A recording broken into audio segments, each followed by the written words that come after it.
जिथे डांबरीकरण फोडून सिमेंटचा रस्ता बनवला जातो आणि इथे कुठे स्पीड कॅमेरा वगैरे काहीच नाहीये. हे आपल्याला चुतिया बनवायचे काम आहे फक्त. आणि कारण याच्यावरती जर चाक चढला तर गाडी डिवायडर फोडून दुसऱ्या रॉंग साईडला जाईल. मित्रांनो, हा माझा पहिला देश आहे असा जिथे डांबरीकरण फोडून सिमेंटचा रस्ता बनवला जातो आणि प्रदूषण नियंत्रण करण्यासाठी इथेनॉलचा वापर केला जातो. या मंत्र्यांना एवढी अक्कल नाही. कमीत कमी जे इथेनॉलचा वापर राहत आहे 27 इथेनॉल 27 इतर देशांच्या चालू आहे. आपल्या देशामध्ये E20 चालू केला कारण प्रदूषण नियंत्रित व्हावा. पण सिमेंटच्या रस्त्याने 4 ते 5% टेम्परेचर वाढतो. यावर कोण लक्ष दे? ते सरकारी बसेसचा जो धूर आहे, जो कार्बन इमिशन्स आहे तो खूप वाढत आहे. त्यावर का नाही लक्ष देते? आणि त्यानंतर हायवेवरती खूप सारे फ्लेक्स लावले जातात. त्या फ्लेक्स सोबत एक अजून फ्लेक्स इथे पहा, you are under speed camera. इथे कुठे स्पीड कॅमेरा वगैरे काहीच नाहीये. हे आपल्याला चुतिया बनवायचे काम आहे फक्त आणि टॅक्स घ्यायचे काम आहे. मला सांगा, असंच राहिले तर आपला देश सिंगापूर सारखा विकसित कधी होणार नाही. बिकॉज या जागी जर ऍक्सिडेंट झाले तर खूप भयंकर आता म्हणजे खूप सारे मृत्यू होतील. आपल्याला बॅरिकेटिंग खूप गरज आहे इथे. कारण तुम्ही पाहू शकता तिथून तिकडे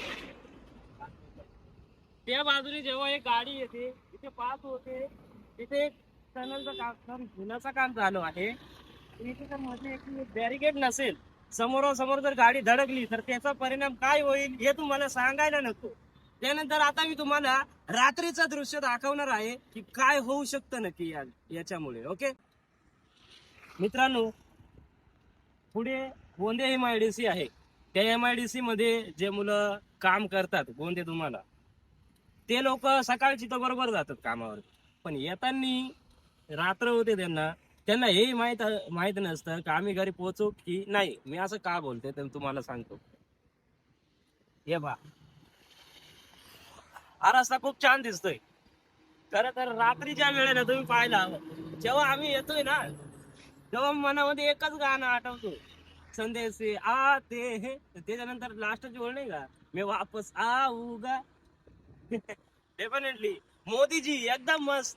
आणि फडणवीस जी, तुम्ही तर नक्षाच बदलून ठेवला. तुम्हाला रात्रीचा दृश्य खरं तर दाखवतो मी. आता हा रात्रीचा दृश्य पहा तुम्ही कसा वाटतो. या व्हिडिओमध्ये साफ दिसतंय सिमेंटचे बॅरिकेड्स लावलेले आहेत आणि त्यांना रेडियम देखील नाही.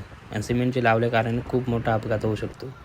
याच्यानंतर इथे पहा, इथे बरोबर चांगल्यारीत्या लावलेलं आहे. जो मी तुम्हाला रात्रीचा प्रवास सांगत होतो, जे गोंदा MIDC मध्ये लोक काम करतात त्यांची रात्रीची सुट्टी होते आणि त्यानंतर असे रस्ते असतात. अशा रस्त्यावरती खरं तर त्यांना चालावं लागतं. आता विशेषतः हा एक पट्टा मारून झाला, त्यांचा एक पट्टा बनवलाय. पण मला सांगा, जरी बनवलाय त्या साईडला बनवलं नाही, गाड्या सर्व तिथून जातात. गाड्या साईडने जातात. इथे एक खटकी आहे मोठी. पण चुकी अशी झाली मित्रांनो, कॅमेरामॅन कमी, हे पहा, हा गाडीवाला चुकला होता. आता तो जर अजून फास्ट असता तर ब्रेकिंग टाइम गेला असता, त्यामुळे भीषण अपघात झाला असता इथे. कारण याच्यावरती जर चाक चढला तर गाडी डिवायडर तोडून दुसऱ्या रॉंग साईडला जाईल. एवढा मोठा रिस्क आहे इथे. ना एखादा फ्लेक्स लावला की पुढे वर्किंग प्रोग्रेस वगैरे काहीच नाही. काय गव्हर्नमेंटला काळजी आहे रे तुमची? कशाला मत देता येईल? चला तुम्हाला पुढे अजून दाखवते. त्यानंतर एवढा रस्ता पाहाच. आता इथून जेव्हा मी राईट साईडला टर्न घेईल, त्याच्यानंतर इथे काय पुढे रस्त्याचं काम चालू आहे. त्यानंतर इथे बॅरिकेड्स काढलेले आहेत. इथे जर एखादी गाडी खाली गेली तर याला जबाबदार कोण सांगा मला. आपल्या देशामध्ये असे स्पीड ब्रेकर बनवले जातात. चला दिसतोय का तुम्हाला स्पीड ब्रेकर? अपघात झाला असा ट्रॅक्टर बघा त्याच्यावरती व्हाईट रेषा सुद्धा मारले नाही, वगैरे नाही. कसं समजेल रात्रीची प्रवास करताना? कसं कळेल मला सांगा. हे पहा, खूप सारे ऍक्सिडेंट होऊ शकतात इथे. एवढी काळजी घ्या. तसं मला एक गोष्ट मी तुम्हाला आधी सांगितली होती. काय गोष्ट सांगितली होती? दिवसा जेव्हा लोक कामावरती जातात आणि येताना जी गोष्ट होते फक्त मी वापस आऊगा याने गॅरंटी नाही, कारण असे रोड असतात त्यावरती मोठाले स्पीड ब्रेकर असतात, मार्क कुठलेही नसतात. चला